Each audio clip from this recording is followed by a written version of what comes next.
വന്നിരിക്കുന്നു. ബോബി ചെമ്മണ്ണൂരിന് ജാമ്യമില്ല എന്നാണ് കോടതിയുടെ നിലപാട്. ബോബി ചെമ്മണ്ണൂരിന് ജാമ്യം നൽകിയിട്ടില്ല. വളരെ സുദീർഘമായി വാദം കേട്ട് ഇരു വിഭാഗത്തിൻ്റെയും ജാമ്യം നൽകിയാൽ സമൂഹത്തിന് തെറ്റായ സന്ദേശം നൽകുമെന്ന പ്രതിഭാഗത്തിൻ്റെ വാദമാണ് കേട്ടിരിക്കുന്നത്. ഡാനി പോൾ എന്നോടൊപ്പം ചേരുന്നു. ഡാനി, പ്രതിഭാഗത്തിനെതിരെയുള്ളൊരു വാദം പ്രോസിക്യൂഷൻ ഉന്നയിച്ചത് ജാമ്യം നൽകിയാൽ സമൂഹത്തിന് തെറ്റായ സന്ദേശം നൽകും എന്നതായിരുന്നു. പ്രതി വിദേശത്തേക്ക് കടക്കാൻ സാധ്യതയുണ്ടെന്ന് അവർ ചൂണ്ടിക്കാണിച്ചിരുന്നു. എന്താണ് ഏറ്റവും പുതിയ വിവരം? എന്താണ് അതിൽ വ്യക്തമാക്കുന്നത് കോടതി? ബോബി ചെമ്മണ്ണൂരിന് ജാമ്യമില്ല എന്നത് തന്നെയാണ്. ജാമ്യാപേക്ഷ തള്ളിയിരിക്കുന്നു. ബോബി ചെമ്മണ്ണൂരിനെ റിമാൻഡ് ചെയ്തിരിക്കുന്നു എന്നതാണ്. അത് ബോബി ചെമ്മണ്ണൂർ ഇനി ഇവിടുത്തെ ജില്ലാ ജയിലിലേക്ക് സബ് ജയിലിലേക്കോ എന്നത് മാത്രമാണ് ഇനി അറിയേണ്ടത്. അതായത് കഴിഞ്ഞ 2 മണിക്കൂറിലധികമായിട്ട് വലിയ രീതിയിലുള്ളൊരു വാദമുഖങ്ങൾ ഉയർത്തിയിരുന്നു. അതിൽ കോടതി ബോബി ചെമ്മണ്ണൂർ ഉയർത്തിയ വാദമുഖങ്ങളെല്ലാം തന്നെ നിരാകരിച്ചിരിക്കുന്നു എന്നത് തന്നെയാണ്. ഇത് ഈ ഘട്ടത്തിൽ ഒരിക്കലും ജാമ്യം അനുവദിക്കാൻ പാടില്ല എന്ന് പ്രോസിക്യൂഷൻ ശക്തമായിട്ട് ആവശ്യപ്പെട്ടിരുന്നു. ഒരു കാരണവശാലും ജാമ്യം അനുവദിക്കരുത്, കാരണം അത് തെറ്റായ സന്ദേശം സമൂഹത്തിന് നൽകുന്നു. അതുമാത്രവുമല്ല, പുതിയ ആക്ടിന്റെ അതിൻ്റെ ഒരു ലംഘനമാകും. കൃത്യമായ രീതിയിൽ തന്നെ ഈ നടിക്കെതിരെ അവർ ഗുരുതരമായ രീതിയിലൊരു തെറ്റാണ് ചെയ്തിരിക്കുന്നത്.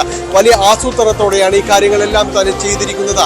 ഇതിനെല്ലാം പിറകിൽ തന്നെയും ബോബി ചെമ്മണ്ണൂർ തന്നെയാണ് എന്ന് ആവർത്തിച്ച കോടതിയിൽ പ്രോസിക്യൂഷൻ ആവശ്യപ്പെട്ടിരുന്നു. ആ വാദമുഖങ്ങൾ തന്നെയാണ് കോടതി മുഖവിലേക്ക് എടുത്തിരിക്കുന്നത് എന്ന് തന്നെയാണ് ഇപ്പോൾ വ്യക്തമാകുന്നത്. അതുകൊണ്ട് തന്നെയാണ് ഇപ്പോൾ ഡാനി ജില്ലാ ജയിലിലേക്ക് പോകുമെന്ന് ഡാനി റിപ്പോർട്ട് ചെയ്യുന്നു. ജാമ്യാപേക്ഷ തള്ളിയിരിക്കുന്നു. 14 ദിവസത്തേക്ക് റിമാൻഡ് എന്ന നടപടിയിലേക്ക് കാര്യങ്ങൾ കടക്കുന്നു. ഒരുപക്ഷെ ബോബി ചെമ്മണ്ണൂർ മേൽക്കോടതിയെ സമീപിച്ചേക്കാം. എന്നാലും പ്രോസിക്യൂഷൻ വാദിച്ചത് ജാമ്യം നൽകിയാൽ അത് സമൂഹത്തിന് തെറ്റായ സന്ദേശം നൽകും എന്നതായിരുന്നു. പ്രതി വിദേശത്തേക്ക് കടക്കാൻ സാധ്യതയുണ്ട് എന്ന് വ്യക്തമാക്കിയിരുന്നു. പ്രതി പരാമർശങ്ങൾ ആവർത്തിക്കും എന്ന് കോടതിയെ ധരിപ്പിച്ചിരുന്നു. ജാമ്യം നൽകിയാൽ ഇരയ്ക്ക് നീതി ലഭിക്കില്ല. സാക്ഷികളെ സ്വാധീനിക്കാനും തെളിവ് നശിപ്പിക്കാനും ജാമ്യം നൽകിയാൽ ബോബി ചെമ്മണ്ണൂർ ശ്രമിക്കുമെന്നും ഒളിവിൽ പോകുമെന്നും ആണ് കോടതിയിൽ പ്രോസിക്യൂഷൻ വാദിച്ചത്. ദുരുദ്ദേശത്തോടെ കയ്യിൽ പിടിച്ചു എന്നതും കുറ്റമാണ്. ദ്വയാർത്ഥ പ്രയോഗം വീഡിയോ കണ്ട എല്ലാവർക്കും മനസ്സിലാകുമെന്ന് പ്രോസിക്യൂഷൻ വാദിച്ചിരിക്കുന്നു.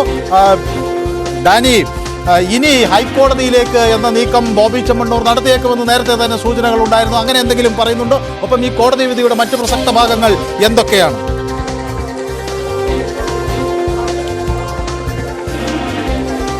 കോടതി വിധിയുടെ പ്രസക്ത ഭാഗങ്ങളിലേക്ക് ഇപ്പോൾ എത്തിയിട്ടില്ല. അതിൻ്റെ ഒരു വിശദാംശങ്ങൾ ലഭ്യമായിട്ടില്ല. ഏറ്റവും പ്രധാനം ജാമ്യമില്ല എന്നത് തന്നെയാണ്. റിമാൻഡ് ചെയ്തിരിക്കുന്നത് തന്നെയാണ്. ഏറ്റവും അടുത്ത നീക്കം ഒരുപക്ഷെ ഹൈക്കോടതിയിലേക്ക് പോകാനുള്ള മുഴുവൻ സാധ്യതയുമുണ്ട്.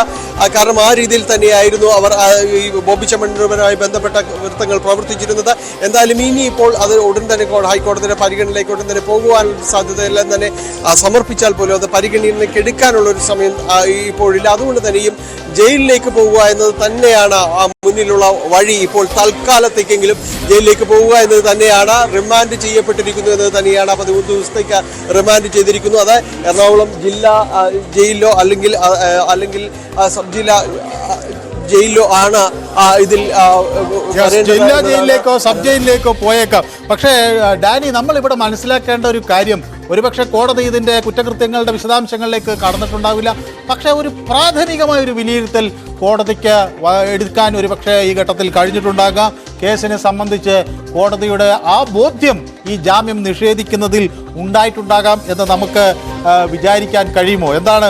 അതോ ഇത് ഇത്തരമൊരു കേസ് അത് കുറെ കൂടി കർശനമായതിനാൽ, അതിൻ്റെ നിയമവ്യവസ്ഥ കർശനമായതിനാൽ ബോബിയെ ജില്ലാ ജയിലിലേക്ക് അല്ലെങ്കിൽ ഈ കോടതിക്ക് ഇത് നൽകാൻ കഴിയില്ല എന്നുള്ള ഒരു നിലപാടാണോ? അതോ ഈ കേസിൻ്റെ എന്തെങ്കിലും തരത്തിലുള്ള മെറിറ്റുകളോ അല്ലെങ്കിൽ പ്രഥമ ദൃഷ്ടിയാൽ തന്നെ എന്തെങ്കിലും കുറ്റക്കാരനാണെന്ന് ബോധ്യപ്പെടുത്തുന്ന തരത്തിൽ എന്തെങ്കിലും തോന്നൽ കോടതിക്ക് ഉണ്ടായിട്ടുണ്ടോ?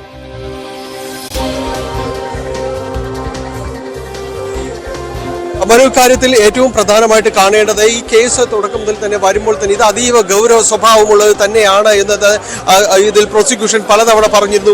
അതുമാത്രമല്ല മനു, നമ്മൾ മറന്നു പോകരുത്, ഇതിൽ പ്രധാനപ്പെട്ടത് രഹസ്യമൊഴി അടക്കം നൽകിയ ഒരു കോടതിയാണിത്. ഇതിൽ കോടതിയിൽ വളരെ വ്യക്തമായിട്ട് തന്നെ രഹസ്യമൊഴി അടക്കമുള്ള കാര്യങ്ങൾ രേഖപ്പെടുത്തിയിരുന്നു. അതുകൂടി നമ്മൾ കണക്കിലെടുക്കേണ്ടതുണ്ട്. അതിൻ്റെ ഒരു വിശദാംശങ്ങളോ കാര്യങ്ങളോ ലഭ്യമായിട്ടില്ല എങ്കിൽ കൂടിയും നിലവിൽ ചുമത്തിയിരിക്കുന്ന വകുപ്പുകൾ പ്രകാരം തന്നെ ഈ കോടതിക്ക് ജാമ്യം നിഷേധിക്കാനായിട്ട് സാധിക്കുകയും ചെയ്യും. ആവശ്യമെങ്കിൽ മേൽക്കോടതിയെ സമീപിക്കട്ടെ എന്ന രീതിയിൽ തന്നെയാണ് ഇപ്പോൾ ജാമ്യം നിഷേധിക്കപ്പെട്ടിട്ടുള്ളത്. റിമാൻഡിലേക്ക്